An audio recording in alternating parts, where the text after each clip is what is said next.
अस्सलाम वालेकुम नाज़रीन, मैं शेखर अहमद अली, आप देख रहे हैं क्राइम टुडे न्यूज़। नाज़रीन, केटीआर ने रेवंत रेड्डी चीफ मिनिस्टर पर यह इल्ज़ाम लगाया कि वो जिस तरह से काम को अंजाम दे रहे हैं, जिस तरह से काम कर रहे हैं, डर और खौफ पैदा कर रहे हैं एमएलएस पर, एमपीस पर, बीआरएस पार्टी को पूरी तोड़ने की कोशिश कर रहे हैं। उनके एमएलओ को खरीदा जा रहा है, लिया जा रहा है डरा धमका कर। इस तरह का इल्ज़ाम केटीआर ने लगाया। मजीद केटीआर ने कहा कि जिस तरह से हैदराबाद में एक भी सीट जीतने में नाकामयाब रही कांग्रेस पार्टी और रेवंत रेड्डी, और एमपी इलेक्शन में भी उन्होंने भोपलाट का शिकार हो गए। 8 सीटें जो भारतीय जनता पार्टी ने जीते हैं, इससे ये साबित हो गया कि रेवंत रेड्डी की सरकार ज़्यादा दिन नहीं चलेगी।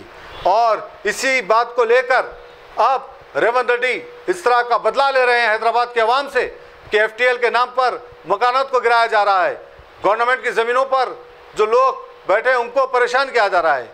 हैदराबाद के लोगों के सर का दर्द बनते जा रहे हैं रेवंत रेड्डी, और इसी तरह से वो बदला ले रहे हैं कि हमारी एक भी सीट नहीं हम जीते, अब हम आपको भी परेशान करेंगे। इस तरह का इल्ज़ाम लगाया है केटीआर ने।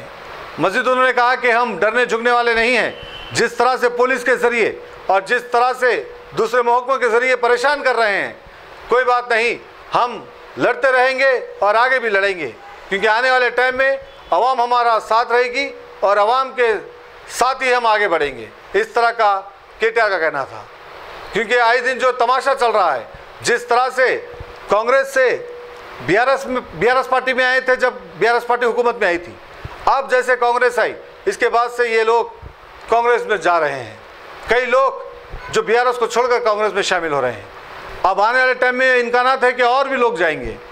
तो केटीआर का ये कहना है कि इस तरह से वो ले रहे हैं, भोपलाट का शिकार बन गए हैं, लेकिन बीआरएस पार्टी पर आवाम का एतमाद है और आवाम एतमाद करती है, और आने वाले टाइम में बीआरएस पार्टी बड़ी पार्टी बनकर उभरेगी। देखते हैं इस पर। 10 ఏళ్లలో తెలంగాణలో ఎన్నడూ చూడలే. ఎన్నడూ తెలంగాణలో ప్రాంతీయం, మన రాష్ట్రం ఏర్పడిన తర్వాత ప్రాంతీయ భాష పేరు మీద గాని, ప్రాంతీయ తత్వం పేరు మీద గాని, ఆంధ్ర తెలంగాణ పంచాయతీలు గాని ఎక్కడ జరగలేదు. 10 ఏళ్ల మా ఆచరణనే దానికి సాక్ష్యం. మేము చెప్పినాం, తెలంగాణ వచ్చిన తర్వాత ఈ పంచాయతీలకు మనకు టైం ఉండదు, అభివృద్ధి సంక్షేమం దాని మీదే ఉంటామని చెప్పినాం, అట్లే నడిపినాం. కానీ ఇలా హైదరాబాద్ లో ఈ పనికిమాలిన ముఖ్యమంత్రి నాయకత్వంలో కొత్తగా ప్రాంతీయ తత్వాన్ని కూడా రెచ్చగొట్టే విధంగా చిల్లరమల్లర ప్రయత్నాలు చేస్తా ఉన్నారు. ఇవేవి చెల్లవు రేవంత్ రెడ్డి. నువ్వెన్ని రకాల డైవర్షన్ గేమ్లు ఆడినా నిన్ను వదిలిపెట్టాం. 6 గ్యారంటీల అమలు మీద పట్టు పడతాం. ప్రధాన ప్రతిపక్షంగా నీ పార్టీ సంగతి కూడా తప్పకుండా ప్రజాక్షేత్రంలోనే చెప్తామని చెప్పి నేను తెలియజేస్తాను. Thank you. కేటీఆర్ గారు సమాధానం చెప్పండి. కోర్టు చేసిన వ్యాఖ్యలు పార్టీ విధానమా ఏమిటి, ఆంధ్రాకు సంబంధించిన మళ్ళీ అదే చెప్తా ఉన్నా, నేను మళ్ళీ అదే చెప్తా ఉన్నా. రేవంత్ రెడ్డి అనే ఒక పనికిమాలిన నాయకుడు, పనికిమాలిన ముఖ్యమంత్రి 10 ఏళ్లు తెలంగాణ ఎంత ప్రశాంతంగా, హైదరాబాద్ ఎంత ప్రశాంతంగా ఉందో మీ కళ్ళతో మీరే చూసినారు. అందుకే హైదరాబాద్ ప్రజలు మాకు కడుపు నిండా ఆశీర్వదించి ఒక్క సీటు కూడా కాంగ్రెస్ పార్టీకి ఇవ్వకుండా అఖండమైన తీర్పునిచ్చినారు. ఇవాళ రేవంత్ రెడ్డి బాధ అంతా ఏంటంటే ఈ హైడ్రా పేరు మీద కూలగొట్టుడు, హైదరాబాద్ లో లేని పంచాయతీలు ఎగేసుడు. ఎందుకంటే ఒక్కటే కారణం, హైదరాబాద్ ప్రజల మీద రేవంత్ రెడ్డి పగబట్టిండు. నాకు ఒక్క ఓటేయలే, ఒక్క సీటు ఇయ్యలే, నన్ను పనికిమాలిన వాడని చెప్పి హైదరాబాద్ ప్రజలు భావించిండ్రు అని చెప్పి పగబట్టి ఇవాళ లేని పంచాయతీలు పెట్టి ఒక చిల్లరమల్లర ప్రయత్నం చేస్తా ఉన్నాడు.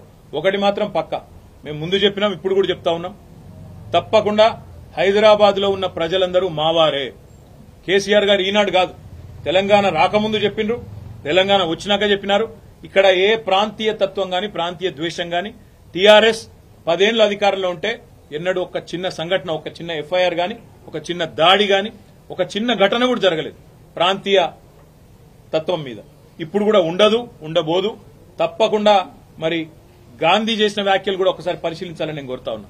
కౌశిక్ రెడ్డి మీద నోటికొచ్చినట్టు బూతులు మాట్లాడడం, నోటికొచ్చినట్టు కౌశిక్ రెడ్డి గారి కుటుంబాన్ని తిట్టడం, బజారు భాష మాట్లాడడం, ఇదేనా రేవంత్ రెడ్డి నేర్పుతున్న సంస్కృతి అని చెప్పి కూడా నేను అడుగుతా ఉన్నా. తప్పకుండా మా పార్టీ పరంగా మాత్రం 100% నేను అడుగుతా ఉన్నా. మా కౌశిక్ రెడ్డి అడిగిన ప్రశ్ననే, ఏ పార్టీలో ఉన్నావు గాంధీ? అసలు మీ 10 మంది ఎమ్మెల్యేలు ఎవడైతే పార్టీ మారినరో, ఎవరి ఇంటింటికైతే పోయి ముఖ్యమంత్రి అనేటోడు కండువా కప్పిండో, ఫస్ట్ మీరు ఏ పార్టీలో ఉన్నారో చెప్పండి. మీకు ఇప్పటికే స్పీకర్ దగ్గర పిటిషన్లు ఉన్నాయి 10, స్పీకర్ గారు కూడా తేల్చాలా. ఇవన్నీ కాదు, ఇవేమీ లేదు, మేము రైతు రుణమాఫీ మీద అడిగితే, లేదా వరద బాధితుల తరఫున ప్రశ్నిస్తే, లేదా రైతు బంధు ఎప్పుడేస్తావని అడిగితే, మహిళా సోదరిమణులకు 2500 ఎప్పుడు ఇస్తావని అడిగితే, లేదా పెన్షన్లు ఎప్పుడు పెంచుతావని అడిగితే, 100 రోజుల్లో గ్యారంటీలు అమలు చేస్తా అన్న సన్నాసి ఎక్కడ తెచ్చిండు ముఖ్యమంత్రి అని అడిగితే తట్టుకోలేక హెడ్లైన్ మేనేజ్మెంట్ కోసం, అటెన్షన్ డైవర్షన్ కోసం ఒక దిక్కు హైడ్రా అని హైడ్రామా, ఇంకో దిక్కు ఈ రకంగా ఎమ్మెల్యేల ఇంటి మీదకే గూండాలను పంపడం అంటే దీనికంటే సిగ్గుచేటు ఇంకొకటి ఉండదు. తప్పకుండా నేను రేవంత్ రెడ్డిని అంటా ఉన్నా, చరిత్రలో నీలాంటి పనికిమాలిన ముఖ్యమంత్రులు, నీలాంటి తలమాసిన ముఖ్యమంత్రులు మస్తుగా వచ్చిండ్రు, మస్తుగా పోయినరు. పెద్ద పెద్దోళ్లతోనూ కొట్లాడినాం, చంద్రబాబుతో కొట్లాడినాం, రాజశేఖర రెడ్డితో కొట్లాడినాం, కిరణ్ కుమార్ రెడ్డితోని, రోషయ్య గారితో ఎంతో మందితో తలపడ్డాం. నువ్వు వాళ్ళందరికంటే కూడా చాలా చిన్నోడు, చిట్టినాయుడు, నువ్వు చాలా చిన్నోడవు. నేను మా దగ్గర మా భాషలో చెప్పాలంటే హైదరాబాద్ లో బుల్లబ్బాయి అంటారు నీలాంటి వాళ్ళు. ఇలాంటి బుల్లబ్బాయిలు చిట్టినాయుళ్ళు చాలా మందిని చూసినాం. ఏం ఫరక్ పడేది కూడా ఏం లేదు, ఏం ఇంటికి కూడా వీకలేవు. కానీ ఏదో పైశాచిక ఆనందం, 4 రోజులు ముఖ్యమంత్రి పదవిలో కూర్చున్నా, నేనేందో పెద్దోడిని అయిపోయినా అనేదో ఎగిరిగిరి పడతా ఉన్నావు. రేవంత్ రెడ్డి గారు అధికారం ఎవరికి శాశ్వతం కాదు. నువ్వు ఒక దుష్ట సాంప్రదాయానికి తెరలేపుతా ఉన్నావు. ఇది తప్పకుండా నిన్ను దహిస్తుంది, నిన్ను వెంటాడుతుంది. రేపు నువ్వు పదవిలోకి వెళ్ళి దిగిపోయినాక తప్పకుండా నువ్వు ఈ రోజు ఏదైతే దుష్ట సాంప్రదాయాలు నెలకొల్పుతున్నావో ఇవన్నీ నీకే చుట్టుకుంటాయనే మాట కూడా నేను వారిని హెచ్చరిస్తా ఉన్నా.